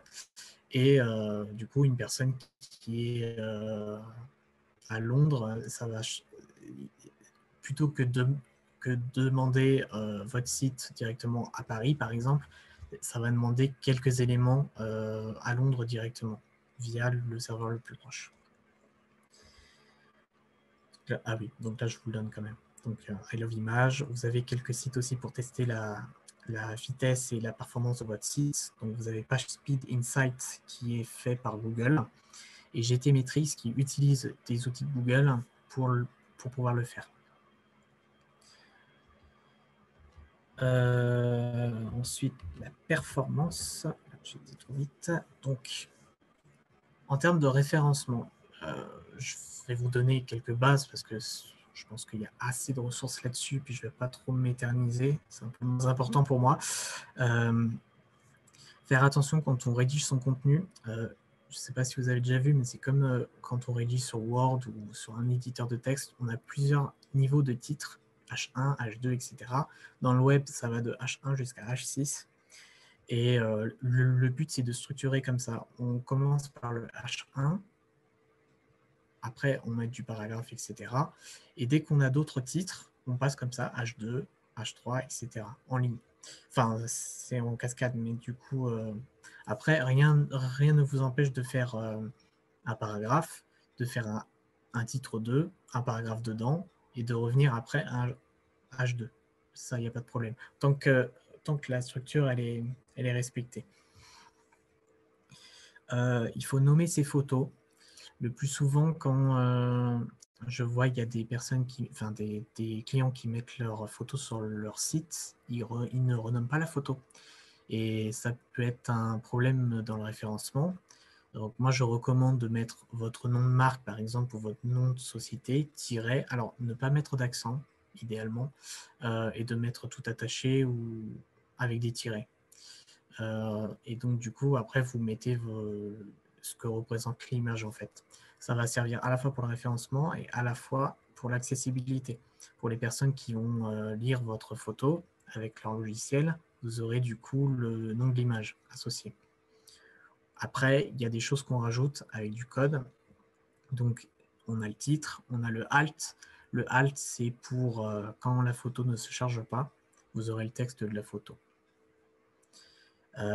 Ensuite, on a les métadescriptions. Donc, c'est tout ce qui va apparaître sur Google. Donc, quand on fait une recherche, on a le nom de la page, on a un petit descriptif et on a notre fameux lien de la page. Et ces trois choses-là, c'est très important quand on rédige une page, c'est de trouver les bons mots. C'est pareil, vous avez des quotas, je crois que c'est 500 caractères pour la description ou 300. Vous n'êtes pas obligé de les remplir à 100%, mais en tout cas, il faut remplir ça. Donc ça, après, il y a des, selon votre solution, soit c'est des extensions à installer pour pouvoir rajouter ça, soit on vous le propose d'office. Et là, c'est pareil, je vous donne quelques sites. On retrouve le même à chaque fois. Le web.dev, c'est un outil Google. Alors, il n'est pas forcément complet, mais en tout cas, vous pouvez déjà avoir quelques petites bases dessus. Il va vous mettre quelques recommandations. Donc, ça peut être bien de les traiter. Surtout que Google, peut-être que par la suite, il utilisera ces outils-là pour justement pour ces algorithmes, pour essayer de bloquer ceux qui ne sont pas conformes à ça. Donc, autant s'y fier tout de suite. Je Il me en permets, existe d'autres. pardon, Oui. excuse-moi Quentin, je me permets juste parce que je vois qu'on dépasse le temps. Si vous êtes plus disponible, etc., on va juste Désolé. peut-être. Oui, non, mais il n'y a pas de souci, Quentin, c'est passionnant et je vois que tout le monde reste. Donc, restez si vous êtes. Voilà, si vous pouvez Ouais. passer un petit peu parce que je vois un petit peu ce qui reste. Et à mon avis, je pense, Quentin, il reste bien 10 minutes faciles de présentation. Donc, Ouais, restez encore ouais. 10 minutes avec nous, Quentin. Et puis, Quentin, je t'invite peut-être à survoler les questions qui restera. Écrivez-les dans le chat, puisque Quentin voulait vous proposer de les. Moi, je les note au fur et à mesure, en fait. Et je Ouais, les c'est très envoie bien. à Quentin voilà, pour qu'il y réponde. Donc, continuez à poser des questions si vous en avez. Et de toute façon, il va vous proposer aussi autre chose à la fin. Et je t'invite, Quentin, à continuer Ça marche. peut-être à un peu plus survoler les choses. Ouais. Ça marche, merci. Car il y aura les réponses aux questions, ne vous inquiétez pas. Ah, là, du coup, je termine de toute façon parce qu'après, il y a la sécurité. Je m'y attarder quand même un tout petit peu. Je vais expliquer brièvement quand même. Ce qui se passe, c'est que du coup, ce que je vois sur certains sites, c'est qu'il n'y a pas de mention légale, pas de politique de confidentialité. Et ça, c'est la base, on va dire.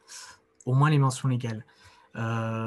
Je réponds du coup vite fait à la question. Tout à l'heure, c'était qu'est-ce qu'on met dans les mentions légales. En général, on met en tout cas l'adresse et adresse, donc ses coordonnées, numéro de tiret de sa propre société, parce que c'est vous qui vous occupez de la publication du site. Éventuellement, si vous avez fait appel à un prestataire pour du développement, pour du graphisme, etc., de mettre ses coordonnées aussi. Vous n'êtes pas obligé de tout mettre, mais au moins le numéro de tiret si possible et le nom de l'entreprise qu'on puisse la trouver. Et ensuite, après, c'est les coordonnées de l'hébergeur. Donc, hébergeur ou de la solution tout en un que vous utilisez. Donc, vous allez taper pour trouver son siège, etc. Puis vous mettez l'adresse. Vous avez juste besoin de ça, en fait, dans les mentions légales. Ensuite, après, dans la politique de confidentialité, ça va tout ce qui va concerner la suite, donc RGPD et la CNIL. En quelques mots, de toute façon, vous avez les descriptifs et les définitions en bas. Mais en gros, vous avez besoin de lister qu'est-ce que vous récoltez comme information sur vos formulaires de contact, sur vos processus d'achat. Il faut les lister, il faut dire pourquoi vous les récoltez. Ça peut être très bête, hein, mais il faut le dire quand même, que vous utilisez ces données-là pour traiter les commandes, pour traiter les demandes de contact, etc. Il faut donner le moyen à la personne de potentiellement supprimer ces données. Par exemple, vous avez des personnes qui vont commander chez vous, vous devriez pouvoir supprimer cette personne-là, si elle a créé un compte ou un truc comme ça, pour qu'il n'y ait plus de traces. Et ça ne l'est pas sur tous les sites. Et tous ces consentements-là, vous devez les enregistrer dans un registre. Donc ça, c'est vraiment sur toute la partie site, sur la partie vraiment cœur de métier et tout ça, c'est une autre histoire. Mais c'est un petit peu le même principe. Et enfin, pour tout ce qui est barre de cookies, là, c'est un petit peu le même principe, en fait. On recueille d'abord son consentement avant le consentement de l'utilisateur avant de déposer les cookies, ce qui ne se passe pas toujours. Pareil, enregistrer dans un registre et donner la possibilité de changer son consentement à tout moment. C'est-à-dire que si je suis sur un site, quand j'accepte la barre de cookies, je dois pouvoir y retourner pour dire, en fait, je ne les accepte plus. Et quand on parle de barre de cookies, normalement, elle devrait être à partir de maintenant, toutes les barres de cookies où il y a juste OK, accepter, etc., ça ne passe plus. Il faut vraiment préciser qu'est-ce que vous déposez, qu'est-ce que vous utilisez comme service tiers. C'est pour ça que je parlais de Google Analytics et de Facebook, parce que ça utilise des cookies. Et donc, voilà. Et ce qui se passe, c'est qu'il y a des outils qui existent et des barres de cookies, etc., qui vous promettent, pareil, monde des merveilles, mais ça ne marche pas toujours. Soit ça ne stocke pas dans un registre, soit ça ne bloque pas les cookies, donc ça vous les dépose quand même. Donc on a le droit de se poser la question. Ça c'est pareil, c'est tout un système à prendre en compte. Je passe vite à la suite. La sécurité, bon, on en a parlé tout à l'heure, donc c'est tout ce qui va être la protection et tout ça. Donc je vais être bref. On va passer à l'intervention d'un prestataire. Il y a plusieurs corps de métier. Il y a tout ce qui est rédacteur, traducteur. Ensuite, on a toute la partie de management des réseaux sociaux. C'est pour vous donner déjà quelques noms. Si jamais vous cherchez quelqu'un en particulier, vous pouvez taper ces mots-clés, vous devriez pouvoir trouver avec un petit peu leur mission, même si je sais que même en tant que freelance, moi je touche un petit peu à tout quand même. Donc voilà. Donc les graphistes, tous ceux qui font de l'optimisation sur l'ergonomie, les développeurs front et back, ça vous permettra de savoir un petit peu qu'est-ce qui se passe, enfin qu'est-ce qu'ils font comme mission. Donc en général, un front, c'est celui qui va s'occuper de la partie design et apparence. Et dans le back, c'est quelqu'un qui va faire du développement un peu sur mesure pour des fonctionnalités et autres. Et le full stack, c'est celui qui va tout faire. Donc, on s'en doute que le prix va être un peu plus élevé pour les full stack. Par les tarifs, tout à l'heure, je réponds aussi à la question. Comme ça, c'est fait dans la foulée. Il existe plusieurs manières de facturer. Soit c'est un tarif heure, soit ça va être un tarif forfait. Ça va dépendre du prestataire et de ce qu'il fait. Donc après, c'est pareil, tous les tarifs varient. En fait, vous pouvez trouver quelqu'un à 300 € au jour ou 300 €, enfin, ou autre. Ça dépendra. Je ne peux pas vous donner en tout cas de fourchette. Par contre, ce que je peux dire, c'est que les agences, les agences, elles vont facturer très fort.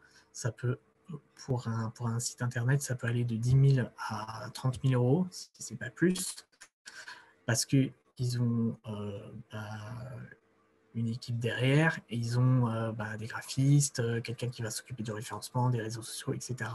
Un freelance, quelqu'un qui est seul, votre site internet, il peut le faire après c'est pareil, qu'à tous les prix, mais il peut le faire à 2000, voire 3000, votre site vitrine, à peu près. Ça reste une fourchette, hein, c'est pas... Donc là, je vous donne quelques plateformes pour en trouver un si jamais vous avez besoin. C'est pas que des développeurs, hein, c'est beaucoup plus ouvert maintenant. Éventuellement, après, demander à vos proches, etc., ou dans des réseaux et tout ça. Attention aux proches, hein. On l'a dit tout à l'heure. Donc après, c'est les réseaux, éventuellement dans des salons, parce que même si les salons physiques ont un peu arrêté, il en existe encore un petit peu. Et après, c'est tous les échanges un peu. Maintenant, ce qui est en vogue, c'est Clubhouse. Donc, c'est plus des salons vocaux. Et après, il y a les webinaires et les formations. Qu'est-ce que je peux ajouter de plus? Après, c'est les points de vigilance, en fait. Je suis désolé, j'accélère un peu, mais faire attention à bien rédiger, faire rédiger son cahier des charges, parce qu'en fait, moi, j'ai pas mal de demandes de clients où, en fait, soit c'est pas clair, soit je suis obligé de les recontacter pour demander plus d'infos, même si je demande pas un document qui fait 50 pages, mais juste au moins avoir une idée un petit peu de ce que la personne veut, parce que, mine de rien, une petite fonctionnalité oubliée ou quoi, ça peut jouer sur la note. Et après, c'est ça, en fait, c'est de comparer, vous demandez des devis à plusieurs personnes et vous comparez. Donc là, je parle un petit peu des tarifs. Je le redis. Donc après, là, c'est vraiment des points de vigilance parce qu'en fait, on nous vend, par exemple, à 400 € ou ça, vous vous rendez bien compte, avec tout ce que j'ai dit avant, qu'un site à 400 €, vous n'allez jamais avoir tout ça. Donc, c'est pour ça qu'il faut faire attention quand vous allez faire des devis, c'est de voir en termes de design, est-ce que c'est quelque chose qui a été dupliqué ou est-ce que vous avez des évolutions possibles et tout ça. La sécurisation des données, est-ce que la personne va, le prestataire va s'occuper de sécuriser un minimum le site, ce qui n'est pas parfois le cas. Ce qui arrive parfois, c'est que vous embauchez un graphiste qui s'occupe très bien de la partie, mais la partie technique derrière, sur le site, elle est négligée, voire elle n'est pas faite du tout. Donc c'est à prendre avec des pincettes. Après, c'est pareil pour tout ce qui est conformité, et ça va devenir de plus en plus important. Pour les niveaux de performance, c'est pareil. Il y en a qui ont l'habitude de dupliquer leur site pour des clients. Donc, du coup, ils ne se prennent plus la tête. Ils vont full site super rapidement. Mais une fois qu'il est livré, on se rend compte que soit il met du temps à charger ou c'est pas parfait. La transparence sur le coût, ça, c'est pareil.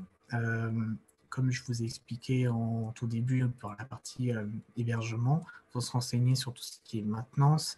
Est-ce que c'est lui qui gère? Est-ce que c'est à vous de gérer? Après, ça se discute aussi. Autonomie, ça va être tout ce qui va concerner la formation et l'indépendance. Est-ce que le prestataire il a prévu de vous former un petit peu sur l'outil pour que vous puissiez vous débrouiller? Je sais qu'il y en a qui ne le font pas et du coup, vous êtes sans cesse obligé de l'appeler pour juste une couleur ou un texte et il vous le facture.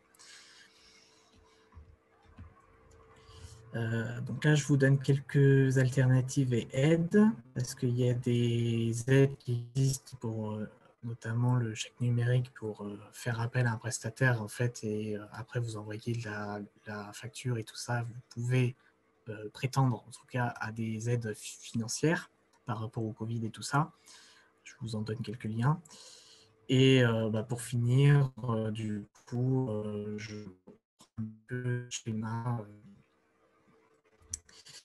prends un petit peu le schéma et puis en fonction de tout ce que j'ai dit, je sais que j'ai un peu accéléré à la fin, je vous pose la question, qu'est-ce que vous avez envie de faire sur votre site internet du coup? Est-ce que, en fonction de comment vous êtes aujourd'hui, est-ce que ça vous a apporté des choses? Est-ce que Vous avez envie de le faire? Est-ce que vous n'avez pas du tout envie de le faire du coup? Est-ce que vous allez le faire faire par quelqu'un? Etc. Et du coup, moi Chloé, mais je pense qu'on peut partir sur la partie contact du coup. Si vous avez des questions ou quoi que ce soit, je reste disponible. Je suis sur les réseaux sociaux aussi, vous pouvez m'envoyer des messages par mail, par téléphone, et vous pouvez aussi prendre rendez-vous pour l'occasion. J'ai fait un petit calendrier, donc vous pouvez prendre rendez-vous jusqu'à la fin du mois en tout cas. Après, peut-être que je verrai s'il y a besoin, mais on se prend une petite demi-heure, voire 45 minutes par téléphone, et puis on discute un peu de votre projet ou si vous avez des questions particulières. Plus sur des cas précis, du coup. Parce que là, je pourrais vraiment rentrer dans le détail plutôt que là, essayer de répondre un peu à tout. C'est un peu compliqué en termes de temps. Voilà. Super, merci Quentin. Désolée d'avoir un peu accéléré, mais j'avais peur que tout le monde... Non, c'est moi, c'est moi. C'est vrai que c'est un sujet très très vaste et j'imagine que... Alors oui, on a des très très bons retours. Donc... beaucoup de questions. Mais oui, alors j'ai noté toutes les questions, donc n'hésitez pas. Et puis effectivement, je vous ai remis le lien de Quentin si vous voulez échanger avec lui. Donc on a des très bons retours. Alors je les lis hein, en même temps. Bonnes infos par rapport au référencement, avec des bonnes astuces, notamment renommer les photos. Merci pour cet exposé très clair. Voilà, merci, c'était très complet. Voilà, passionnant. Effectivement. Donc j'aimerais bien faire le mien avec un accompagnement. Donc vraiment, merci beaucoup.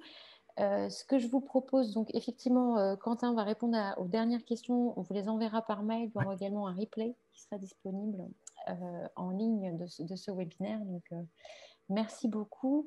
Je vous invite à contacter Quentin. Voilà, félicitations pour ce webinaire, Tchadé. Encore un grand merci. Et je ne sais pas si tu veux faire un petit mot de la fin, mais en tout cas, moi, je vais faire un dernier mille merci pour votre participation, pour votre engagement. Il y avait plein de questions, c'est top. Ah ben, c'est cool, c'est cool. Et un grand merci surtout à toi, Quentin, pour ton investissement en temps et aujourd'hui, mais aussi pour la Merci pour préparation de ce l'invitation, surtout parce que c'est vrai que je n'ai pas trop l'habitude. Moi, je suis vraiment quelqu'un de technique, donc ça fait du bien, un peu de changer. Et le but aussi, c'était vraiment de vous apporter toutes les informations possibles. Je sais qu'en si peu de temps, c'est un peu compliqué, mais en tout cas, si j'ai pu te donner quelques pistes, ne serait-ce quelques pistes d'amélioration, bah, c'est toujours ça, quoi. Ou de compréhension, du moins, parce que c'est compliqué quand même. Je pense que la mission a été accomplie. Bravo, Quentin, en si peu de temps. Super. Eh bien, à bientôt pour de nouveaux événements, du coup. Et encore merci, Quentin. On se revoit bientôt. Au revoir, bonne soirée à toutes et à tous. Merci beaucoup. Au revoir.